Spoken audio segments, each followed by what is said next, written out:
All right, so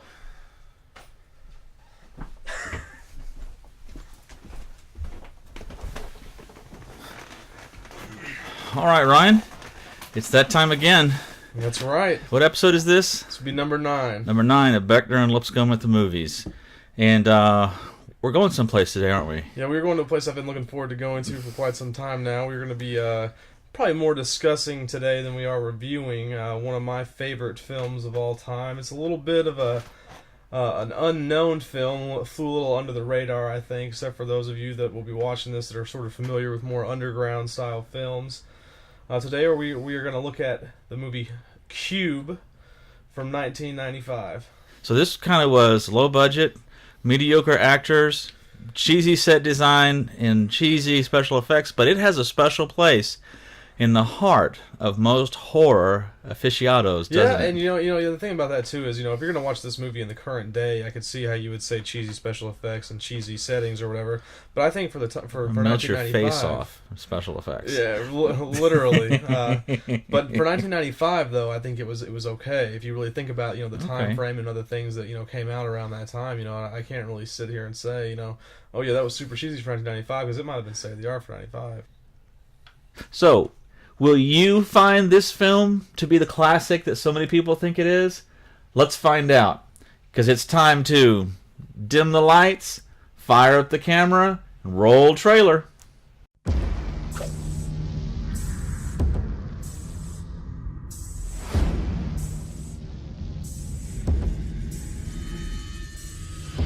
cube.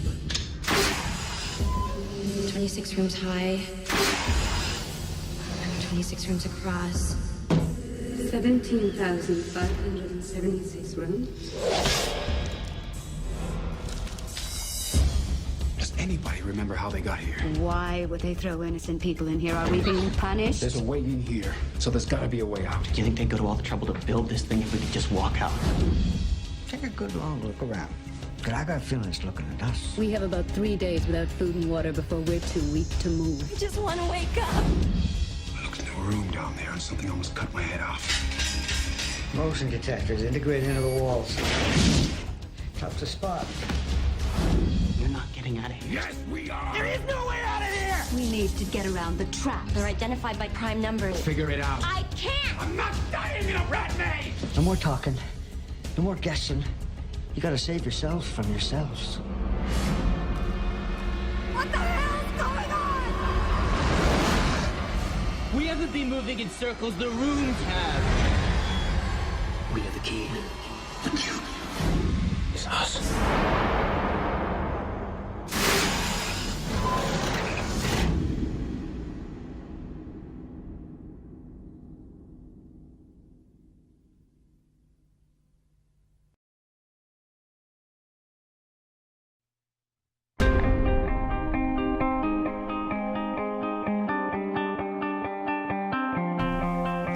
Cinema. It is the greatest, most challenging frontier in all of the arts. The intersection of creativity, philosophy, life, and the storytelling thereof. It presents to the filmmaker the greatest of challenges.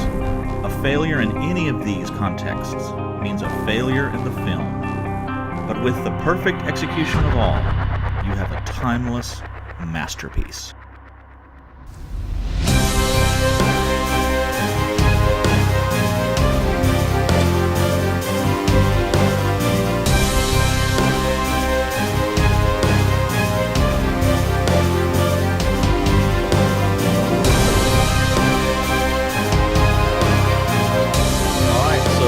Going into Cube. The Cube. The Cube. For those of you who are super unfamiliar with this series of films, there is a series. I should say that first.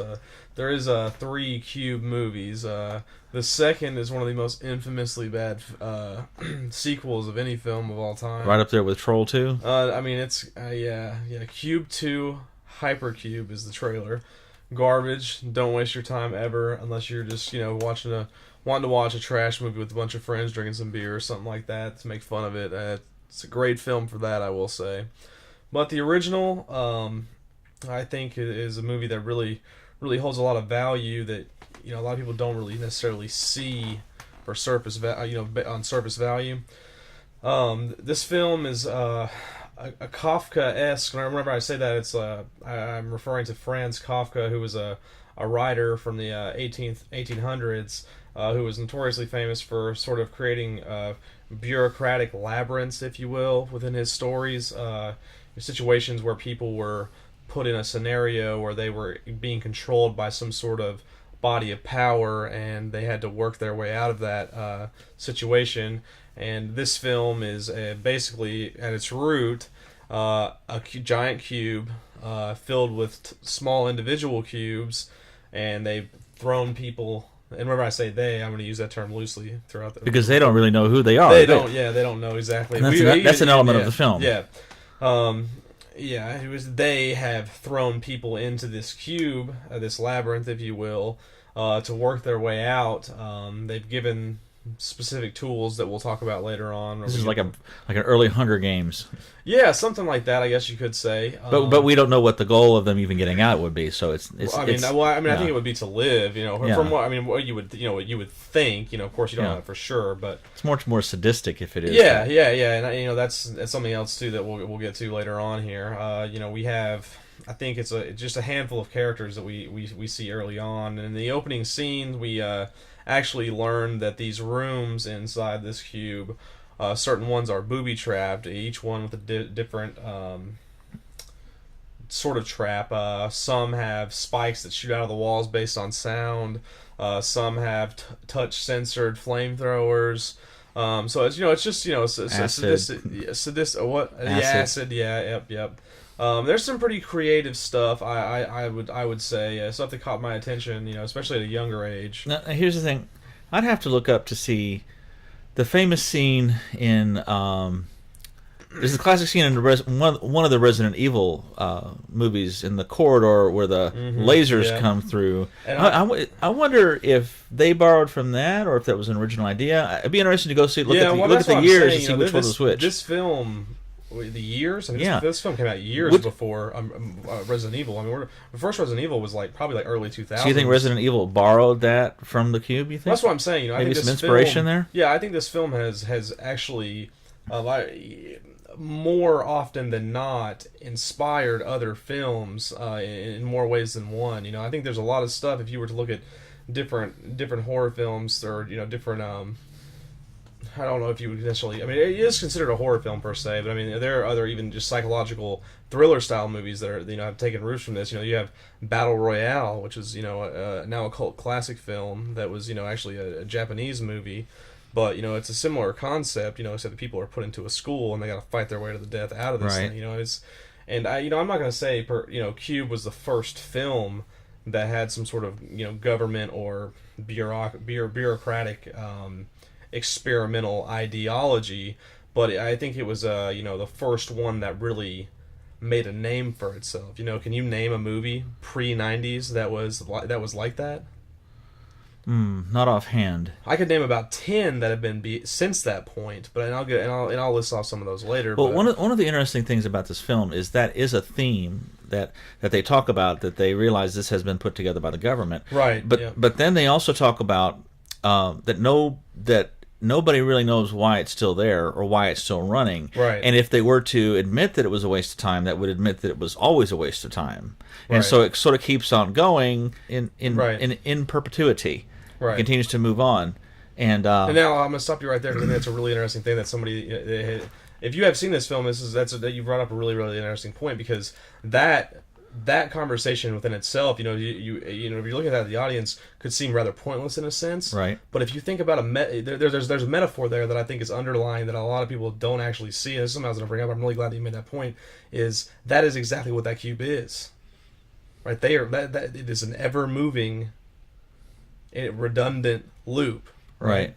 And I think that's something that a lot of people would miss. Somebody started it, but nobody knows really why it's continuing to go. Yes. And it's also coupled with a statement by one of the actors, or one of the characters, when they realize that he is former military. Right. And they talk about the industrial military complex, and he goes, "Don't worry, it's not really all that complex." Right. Which is to imply that there's a lot of really, Yeah. like the classic military intelligence is an oxymoron, right? Yeah. And I think things like that, add an element of beauty to this film that is a bit of a silver lining to it for me. Right. There's more to this film than just a cube with people inside of it, and I think that's a mark of good screenwriting. Oh, exactly, too. Yes, and I think that's something that really is downplayed because of wouldn't be the first movie to actually totally capture your attention initially with all this stuff, like a party in the front, when there's really business going on in the back. Yeah, exactly. Yeah, and that's what this film really is, man. I really like that. I really have a strong affirmation for films like that. Okay. And that's the reason that I'm so passionate about this film. And a It lot of only people appears be like, to be okay. It only appears to be mindless gore. Right? Yeah. And that's exactly. It's just there's more to it than that. And that's what's beautiful about it. You think Jerry Springer is going to pop up at the end of the movie and say, "Now, boys and girls, yeah. this is the lesson." Yeah. But if only. Anyway, let's get back to what we're down the road here a little bit with this. So we have we meet certain characters by following one character that we initially start out the movie with, and if you imagine a cube, you have six surfaces, and inside this cube, everyone is a different. Well, they're all colored. The rooms are colored. And you think, obviously, it's, at first glance, you might think, oh, well, maybe the certain color rooms are the ones that are trapped or whatever. That turns out not to be the case. But basically, there are how would you describe those doors? They're like pothole doors, I guess, maybe, or something. You have to turn a turn bar. Turn a turn bar, maybe like half a turn, and it slides down. Right. Yeah, and you have one of those on almost like an autoclave. Yeah. Door. And you have one of those on every surface, so you have 6 per room, and and the people begin to travel out, going into the next cube over, and things like that. Eventually, all these characters end up finding each other. Quickly, we learn about each character. One person is a doctor, one person is ex-military, one person is a architect, one person's a math student, and they all sort of try to put their brains together to figure out what's going on. There's one character in there who doesn't really fit into any of those paradigms, and that would be the autistic guy. Right. Well, yeah. I mean, they find him later though. Okay. He's not initially within the first. And then there's also there's a world renowned prison escapee, right, which is adds a little bit of a plot juice, I would say, for this film. He dies rather quickly. I was gonna say his performance just melts your face off. Yeah, literally. Yeah, that's if you watch the movie, you'll understand why Matthew is saying that. It builds a little bit of a rather quick peak and fall off, I guess, if you will, to the development of the characters. You're like, oh, maybe this guy's in here for a reason. Right. I mean, obviously, I think that, it's designed to look like he's in there for a reason, to see if it is possible to escape from it in some sort of other way than it's meant to be escaped from. But anyway, I don't want to dwell you on building up this plot and the relationship with the characters and all this kind of stuff. But essentially, we end up finding a little bit of a pattern. The rooms also in between each cube, as you open the autoclave doors, if you will, there are numbers listed inside of the cubes, and interestingly enough, they figure out that if the numbers are prime, if all 3 numbers that are listed in there were prime, then the room was not trapped. And interestingly enough, as Matthew said, they find an autistic person in there who's a great actor, by the way. I want to say, I don't know if I've ever seen him in anything else ever, but he does a really good job, and his autistic ability is to be able to tell you if a number is prime. So obviously there was a little bit of some sort of agenda with putting these people in there in the first place. So they all have to work together to figure out their way out. Turns out that the cube is moving. It has a pattern that it follows. The numbers are coordinates, and the people have to figure out, their way through the cube based on that. And when it repeats, it goes... Yeah. Right, yep. And it turns out that one of the cubes that they'd already been in was actually a bridge that led to the exit, whenever everything was lined up. And so they're trying to find their way back to that one cube. A couple of little plot things we find out that are kind of interesting. One of the guys that is actually in there, the architect, was actually a designer of this thing. He didn't know what the interior was going to be like of this thing, but he had helped design the exterior, which obviously you would know if you created a massive cube, that's miles big, Right. you know. Then we end up, in the end of things, we obviously end up having, crisis mode. Everybody thinks they're going to die. Everybody goes a little bit stir crazy. People start, trying to off each other. And, there are some deaths from, own human hand in it. And then, long story short, they finally find that one cube. One person gets out. It's the autistic guy, ironically. It's not really, like a super. I mean, it's sort of like you can kind of see what's going to happen in this movie. Sort of, it's just kind of interesting to go along for the ride, Right. if you will. It's a unique film. It has a really good aesthetic feel. There's not a lot of films like it, and that's what to take away from it from just strictly the film standpoint itself, not what it's done for other films, which is what I'm going to talk about next. It's not really like it's not going to be one of the best movies you've ever watched. Right. Unless you're like a weirdo like me who just like really likes this sort of weird, unorthodox style of stuff, which I do. And then it's all you're going to talk about for the next 3 weeks. Right. Yeah. If you're if you're just sitting there one night, you don't have anything to watch, you're trying to find something to watch. Cube is and you haven't seen this movie. Cube's an interesting film. That's one thing I will say. It's very interesting, and I think it holds its.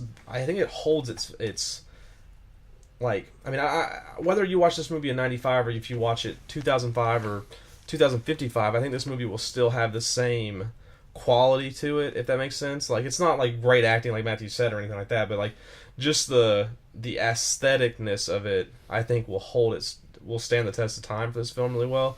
Every few years I'll go back and watch this film. Every probably like 5 to 10 years I'll watch this film, or maybe show somebody that hasn't seen it before.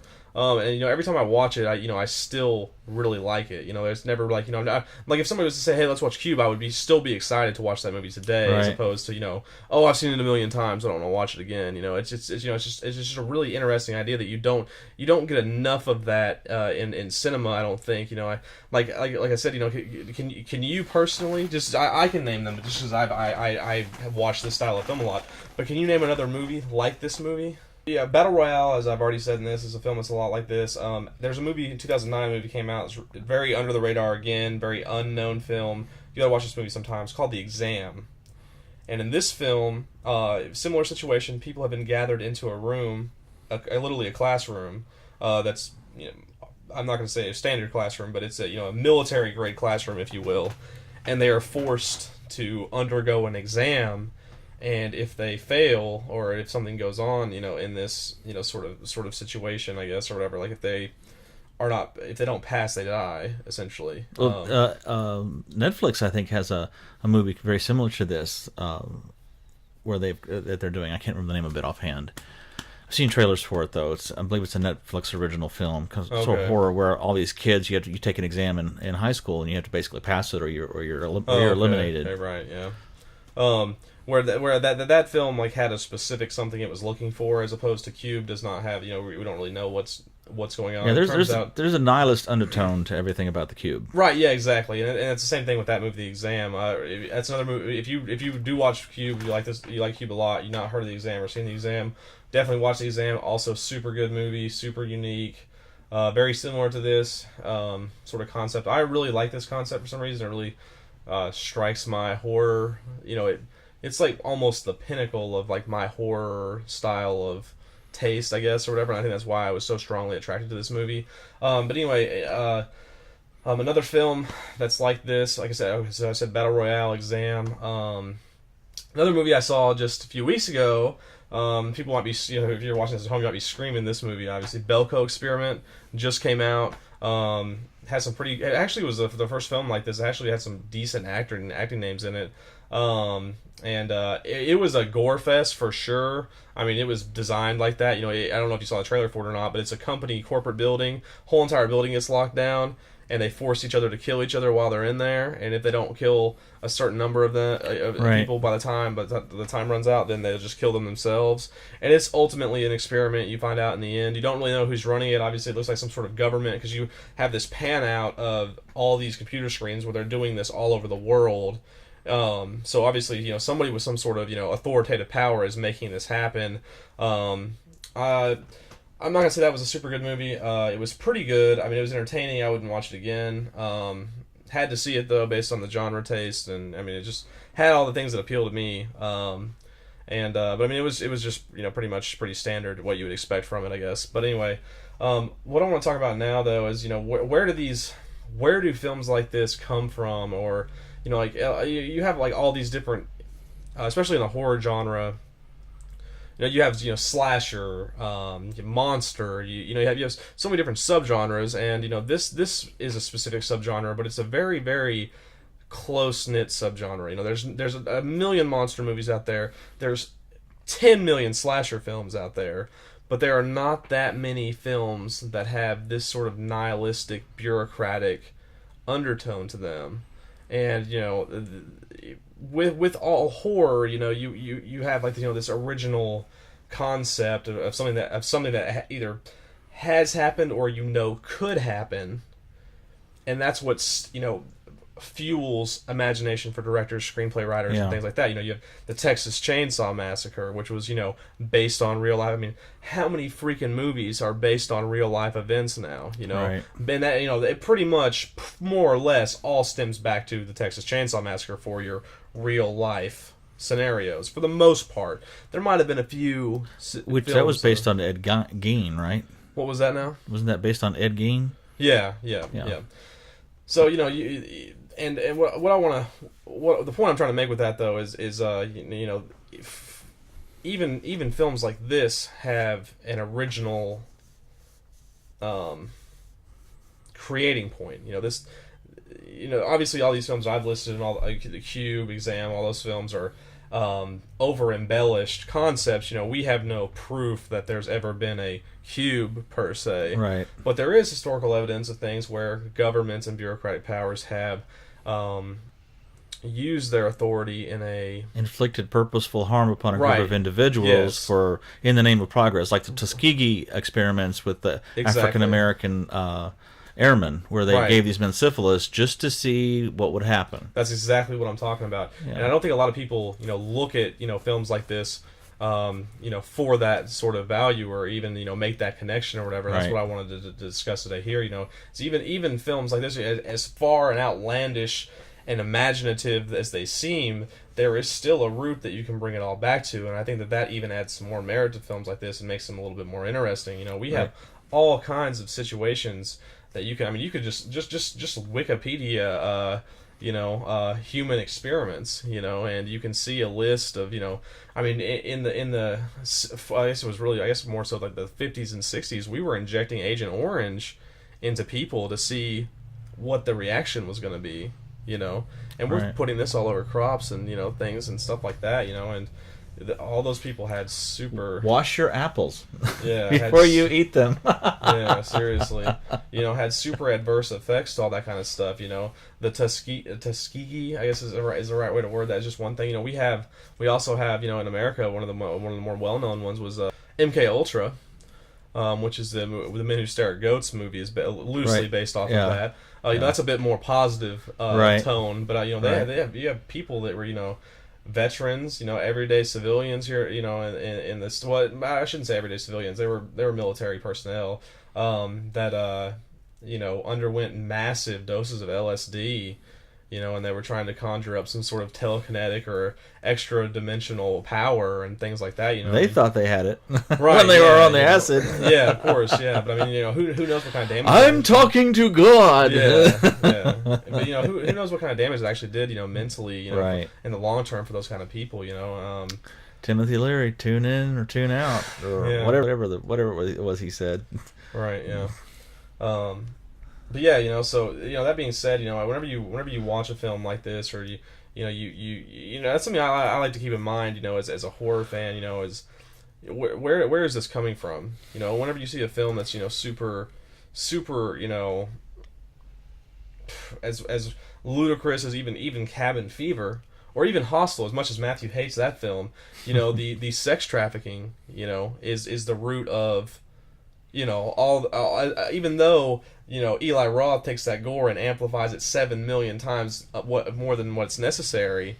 There is still a root and there is still a value there of where this. Well, I guess from. on some level, if you're twisted enough to capture an innocent person and then use them for your own sexual fantasies, how many steps removed is that from capturing someone and butchering them for your own gratuitous fetish, which is the principle of that film, under the guise of gore porn, or torture porn. I think is the actual cinematic nomenclature that's used. Not that Matthew Googles that. I don't like torture porn. I just, like I said, Geigo. On some level, you gotta draw a line and say, okay, even though you can argue that there's deep metaphorical import in this film. I didn't say all that. Well, that's well, no, I was just saying that. Here's the thing. I can agree with you on some level with this film.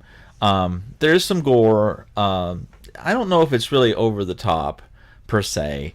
Probably the nastiest part is when the guy is cut into cubes and kind of falls apart. And the acid that itself though you were talking about the Resident Evil thing there. That almost has to be directly taken from Cube, almost in a way. There's almost some body horror present in that, because these are things that are happening to their bodies. Right. Yeah. So you got to wonder if there's like a thing going on there.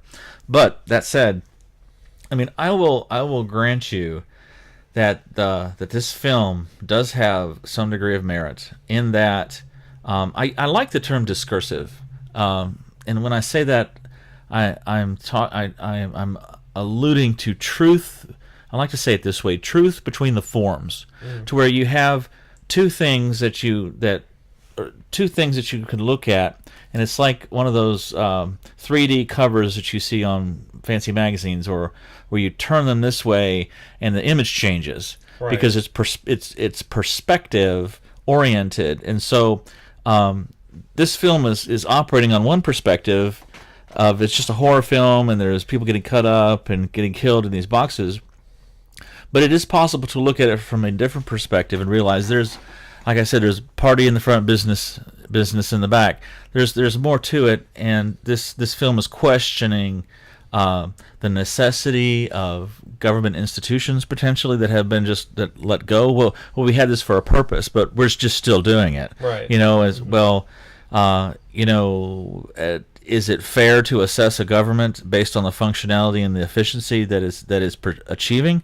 I think I lean myself towards a more limited government. Ronald Reagan said the government that can give you everything you want can also take away everything from you. Paraphrasing that a little bit. But here is this huge bureaucratic potential that has done something as horrific as it is, and it's just ongoing. And part of the gist of this film is this thing, however horrific as it is, these people. Nowhere in the film do we ever see who is observing them. Unlike in the Cabin in the Woods, where we realize there's a reason for all this. As magical and fanciful as that is, there's a very serious reason for it all, right? And we see that, as the story unfolds. Say one thing here: if you watch the prequel, Cube Zero, which is the third film in the series, there is a bit more to that. Show. But was that even written by the same people, or did they just? Yeah, it's a loose adaptation. Okay, written by the same screenwriter. I don't know if it's the same screenwriter or not. Or did they just kind of go into that and mine it for all it was worth? It could have been. This Cube Zero was actually sort of decent, and it was interesting in its own sense, because it gave you a little bit of backstory on the cube itself. Okay. Things like that. You actually see people that are operating the cube. It shows that there are people actually operating it. Not as good of a. If you're wanting to be, die. If the first one just just gets you going. Cube Zero, is good for a good additional bit of information. Right. It's not really a super awesome film within its own right. Kind of messes the whole dichotomy up though of horror and purposelessness. Well, of course, this movie also came out almost 15 years later than the original, so that's why I'm saying, And somebody said, "This is popular, makes money. Find a way to find a way to." More or less, I would say that's probably what they get the meat grinders did going. Or whatever, and it does take away from the film, the original, I guess, in a little bit in that sense. But if you watch Cube as a standalone, you know, and take it for what it's worth. I mean, it was, and I will say this on that same note: this movie was definitely written to be a standalone. You know, Right. Cube 2 was a sci-fi original movie. You know, so somebody, you know, was pulling some strings to get the rights to this to be able to just make some money off of it, and milk it. You know, so you know, watch this movie with that in mind. You know, this Right. was meant to be a standalone. All this other jargon that you're getting is not, you know, part of what the Right. original plan was for this film. Yeah, and the film means more to me as a cinematic statement because of the purposelessness that is exemplified in it, of this Right, machine that has been started, and obviously somebody is putting these people into it. Right. Yeah. They're not spontaneously being transported there. They're being put in there, though we never see what they do about it. We just assume that these are people who working a 9-to-5 job, and they're continuing to do it because that's kind of what we've always done. Right. And you know that's is almost a narrative. Now, some people, if you've watched all these episodes, you know that I would fit loosely into the mold of a conservative, right? And so the idea of a conservative is just keep doing the same thing we've been doing because it works right. You know, a liberal is going to be like, well, we need to change things. Right. And so the abuse of a liberal mindset is we need to change it just because we can change it, right? Yeah. The abuse of the conservative mindset is we shouldn't change it even if we should, or somebody gives us a reason to change it, we shouldn't. We should keep Right, doing yeah. it. So both of these are potentially fallacious, but both of these ideas are prone to that fallacy. Okay, Right, yeah. and that abuse, and so in this film. That's just persisting. This is just it's going on and on and on. It's not ending, and I think you could see this is a critique of conservatism in a way, or the abuse of a sort of sterile curmudgeon conservatism that doesn't allow any kind of input from any other ideas, in that it's just continuing to go on and on. She likes you there. Yeah. Should I back up a little bit? She's just gonna stay right here. Yeah. But again, it's a critique of. I think there's a valid critique of what you consider a stodgy conservatism, Right. where there's no input for potential for change, and they're just continuing to do it. And again, that's the horror that you see from another perspective. Right. Once you look past the horror of what's happening here, you look beyond what's happening to you really see what's happening. Right. And that's the bigger horror there to me. And that this pointlessness is. I'm going, like, yeah. you're like, you know, you go away from the movie and you're kind of upset. This is pointless. Why were these people in there?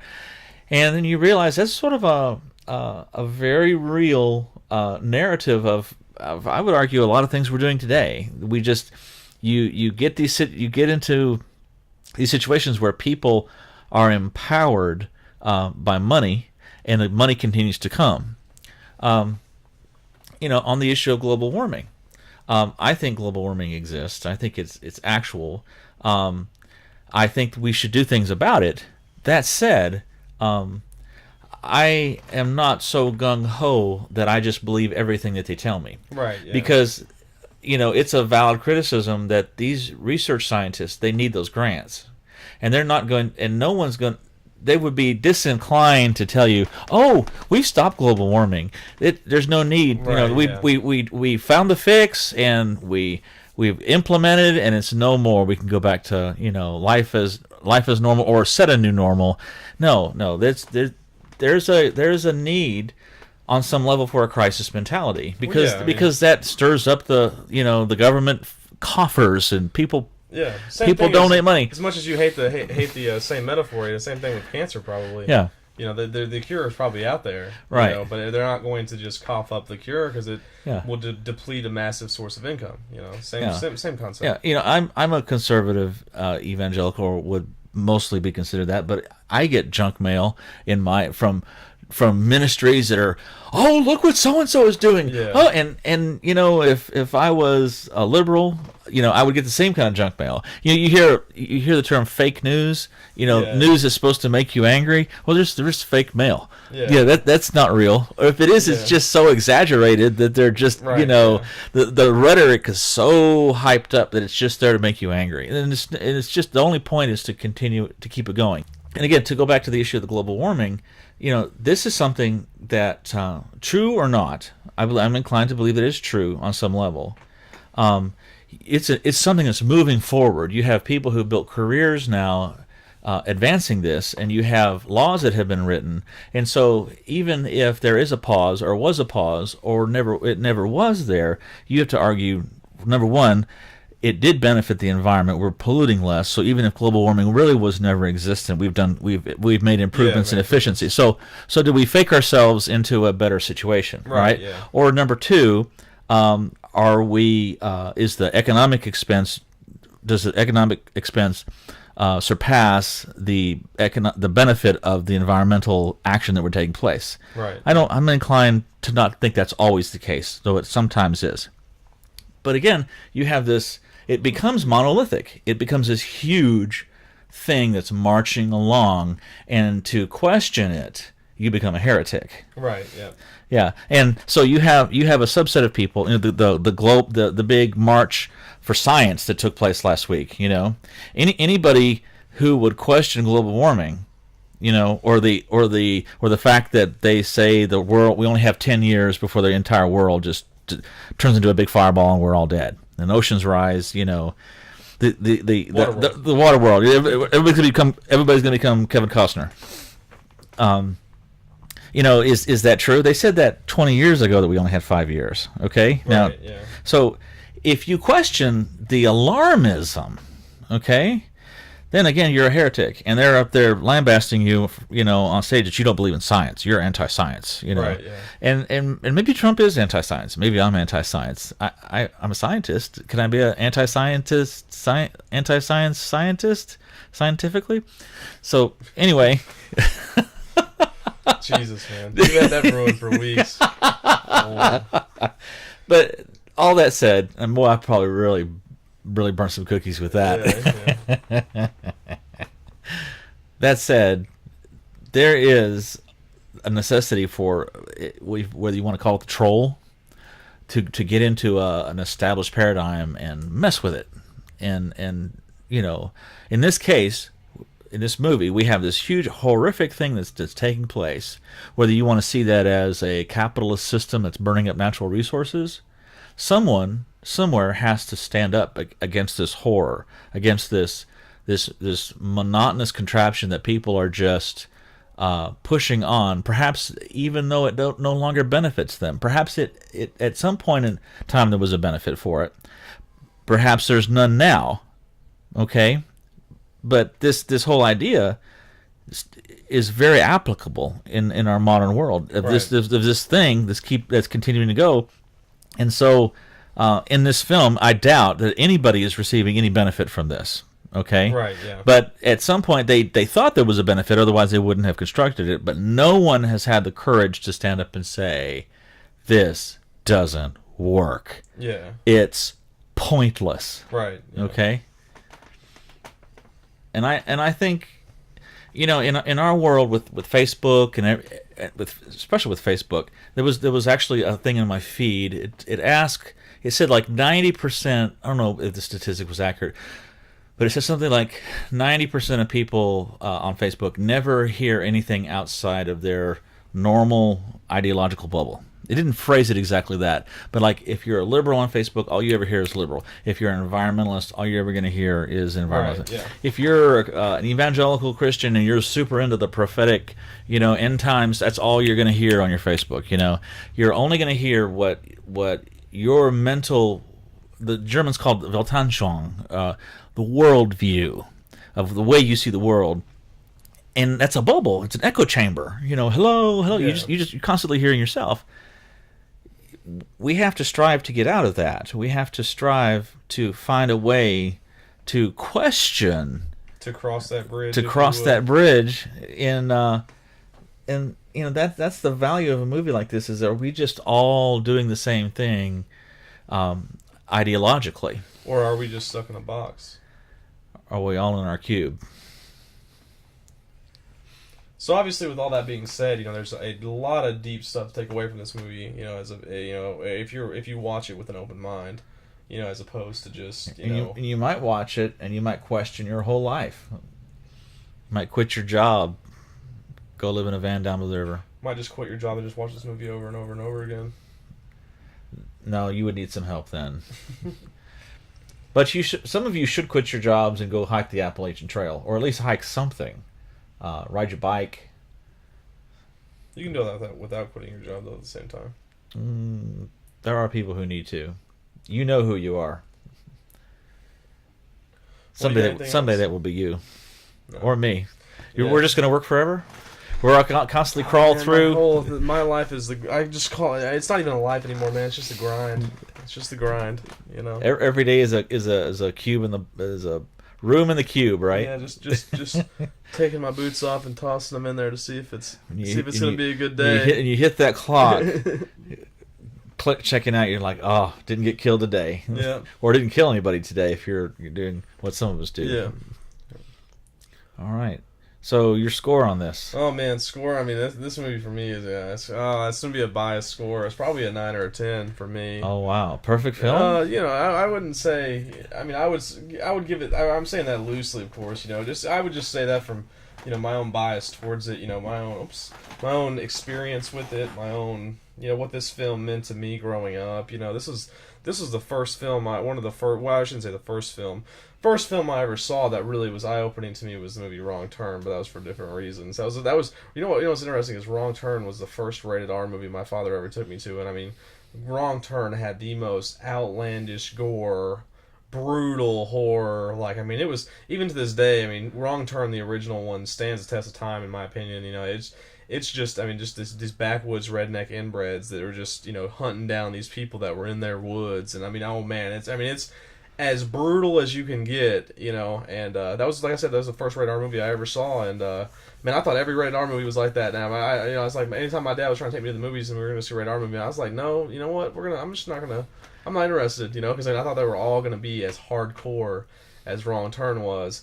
But anyway, I remember a very similar experience. My dad taking me to see Indiana Jones and Raiders of the Lost Ark, and I don't think he thought that was going to be as intense as it was. Right? Yeah. Right, yeah. But I know it's gory, but I love that scene of the Nazi with his face melting up, because that was like the first thing I ever saw in the films that would be considered gore, and I was just like, wow, how'd they do that? I just thought of this candle, melting. It was like I've probably seen that like 100 times, on YouTube. But anyway, yeah. But yeah, anyway, this film for me, it was just one of the first films I saw as a kid growing up, and I was just like, man, that's so interesting, that's so genius.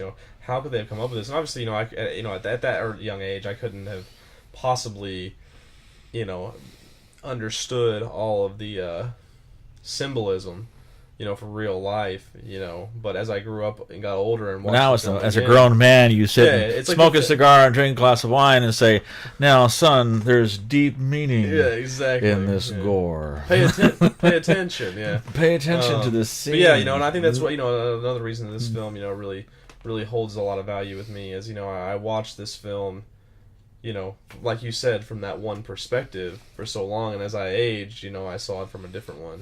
Right. It was really interesting. There's not a lot of films in my life that I can really say that for, Yeah. So for what this film means to me, I give it a 9 or a 10. If you're watching this just as a person that's just checking it out, 6 or a 7 probably, realistically. But if you're a fan of the horror genre, for sure need to. I mean, this one flies under the radar on it's super underrated. I think goes really under the radar on a lot of lists.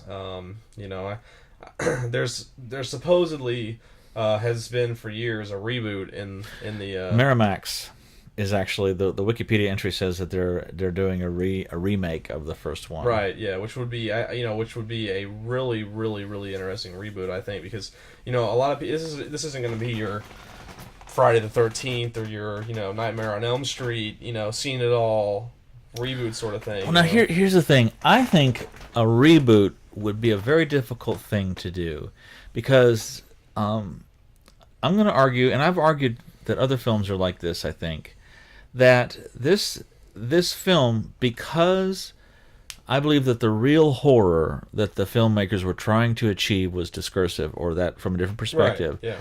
I think that's a very, very fine needle to thread. Oh yeah, I mean, if they do reboot this isn't going to be a general public style of film. This isn't going to be if they massive... if they follow that same critique. Well, true, yeah. You see, they may go for like super gore. Belko experiment. Yeah, they may just go for torture porn, and then try to say, "Oh yeah, we were doing something real deep here. This film." No, you weren't. No, it was done before, but not with this. Right. But even still, I think the gore that's in there is probably tame compared to what we're seeing today. Oh yeah, for sure. Yeah. I mean, you compare this to like Saw 6, man. I mean, this is a cakewalk. Did man. it make it to 6? Oh man, 7. 7. Yeah. Did it die at 7? Nope. There's it was supposed to. There's another one coming out this year. Someone needs to put that out of his misery. Yeah, that's another one of those ones that just went on far too long, just milking that money train. The first one was great though. I think it was all about that end scene where the guy stands up. Oh yeah, duh. I mean that was there couldn't be okay. You know what? I will stand by this statement. This is something that this will probably be if we ever make it super famous off this. Somebody will I stood up in the theater and said, "There's gonna be 6 more films of this." No, there cannot be. I don't care who the you are, and you can say all day long, "Oh, I knew that's what the twist was gonna be." Nobody knew that twist was gonna be that. I don't care. I've heard people say that before. I've heard people say like, "Oh, I knew he was gonna say that." No, you didn't. No, you No, you didn't. Nobody knew that, and that's why it was so good. That's why the first Saw is an all-time classic horror film, because nobody saw that coming, and you're a liar if you think you did. You think people who say they knew that Bruce Willis was really dead in The Sixth Sense? It's the same assholes. It's the same. That's just the type of person. Same pinhead saying, "I knew what was going on the whole time." Yeah, this movie's garbage. Yeah. Fuck you. You know who you are. It's ridiculous. This probably sounds like a Morse code transmission with all the bleeps in it. No, that's my last point. But yeah, so what about you? What would your score be? Oh goodness, we always feel like I'm giving the same score. We need to like either do some really excellent films or do some garbage, so I can have some like actually say 3 or 4, at least. I mean, I thought Manchester by the Sea wasn't really that good though. I mean, I know that we gave it a decent score. I gave it a decent score just because of what it was. Yeah, but I mean, I thought Manchester by the Sea was trash. So. What do you think the worst film we've reviewed so far has been? Manchester by the Sea, in my opinion. I don't know if we Ghostbusters, yeah. Yeah. I was gonna say I don't know if we've really done any stinkers at all. Yeah, Ghostbusters was trash. Though again, I appreciated that film because of the trolling aspect, but Well, that was a totally different. Again, it was a different perspective. The film took on a whole different life. But I mean, like that one doesn't necessarily. That was sort of like with the social. I mean, obviously we talked about all this in that video, but I mean that wasn't the same thing. This is a good. This brings us back to this film though, because I wonder. As we did when we talked about that film, I don't know if the filmmakers intended with that degree of intensity for that film to actually be a troll. Right. Yeah. In the cultural sense, and if you don't understand what I'm saying, just go back, please, and watch that. I think we really unpacked that film, the troll culture. We talked about that, and there's some trolls in there that you got to watch out for. If you find something that really offends you, then you may find yourself actually being trolled your own self. That said, that film, I don't think it was intentional on the part of the filmmakers for it to have the cultural reverberation that it did. Right. Yeah. Of course. And in that review, I actually argued that could have helped elect Donald Trump because of the sort of the butterfly effect that it had that was unpredictable at the time.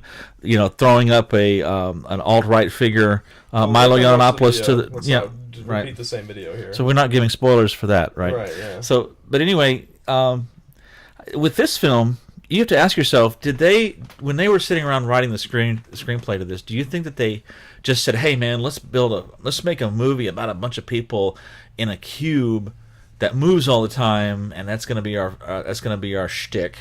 Or do you think that they actually said, "Okay, we're going to write a film about people trapped in modern structures that they can't get out of, and it's slowly killing them. There's no way out. I think that's the route that they go. And the only reason I would say I support that, or I would bet my money on that, is because of the dialogue from the characters that we see whenever we're discussing those sort of ideologies. Okay. there's some good dialogue as we talked about earlier in this video on that note, and I think there's too many allusions to that in their dialogue for it not to have had some sort. And that's what I'm saying though is this film it's not blasting that point to you, right? It's not throwing that. It's subtle. It's subtle, and I think that's what's beautiful about it. But strong enough that it demarcates intent. Right. Yeah. If you're looking at this film with an open mind, there's a moment of clarity, whenever you're listening to this dialogue where you're like, holy shit, like this, what we're seeing is not the horror here. Right. I mean, it is horrible and it is horror, but the real message here is something bigger. Right. Something that's of substantial impact. It's not just a man trapped in a box. It's what that man being trapped in a box represents. Yeah, and it's very interesting because it's kind of a Rorschach test. I think you could look at that like a socialist is going to say that's capitalism. An evangelical might look at it and say, well, that's the sinful world. I think everyone from all kinds of different ideological perspectives, ways of seeing the world, can take that system that these people are trapped in, that's trying to kill them. And again, who is the one person that escapes? The one person who was really the simplest of them all. In a way, was extremely intelligent, but just had this intelligence that was completely unique and different. That's what saves that person. I think that's an important element of the film there as well. But well, I don't know about that. You don't think so? Sort of, because he didn't really save his own self. He was shoved into that. They put him in there. They put him out to be the one that survived. By happenstance, by design, by perhaps that would be up for debate. Perhaps the creators realize that this is the kind of person who typically survives most often. Yeah. Perhaps that was the original design, to see what kind of person survives this, and to see if expectations meet reality in a highly uncontrolled environment. Competitive. Yeah. That'd be you could write a whole thesis paper on that, probably. It's an interesting point within itself. That part's debatable, obviously, compared to the rest of the stuff. Right. Or speculative, but... Right. But, anyway, we've probably beat this to pieces. Is there another room to go in? Or have we reached the bridge? I think we're at the bridge. We're at the bridge, okay. Go forth into the light, son. My score. I'm going to give it a 7.5. 7.5. If it didn't have the point to it of speaking what it does on the level that it does, I'd give it just like a 4 or a 5. But I again, to me, I see the value of the film based on this deeper level that it's speaking at, and I like that. So it bumps it up. It'd be very interesting. This is another one of those films. So I know I brought this point up before.